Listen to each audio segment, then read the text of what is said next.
Welcome to Scheduley, your time management app. In this video, we'll walk through the steps to book an appointment quickly and easily. Let's begin by selecting the date and time on the homepage. On the homepage, start by selecting the date and time for your appointment. Scroll down and click on My Time to proceed.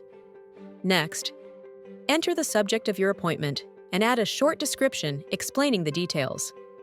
The start time will already be set, so just select the end time for your appointment. If you'd like, you can also set a reminder date for the appointment. Now, add the address by selecting whether it is for a home, apartment, or office. Then, fill in the required fields to complete the address details. Then click the Next button to proceed. After that, add the location.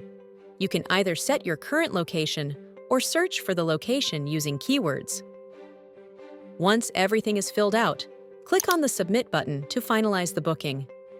You will then see a confirmation message indicating that your appointment has been successfully booked. That's it for today's Scheduley walkthrough, your time management app. Your appointment has been successfully booked, and you'll see a confirmation message.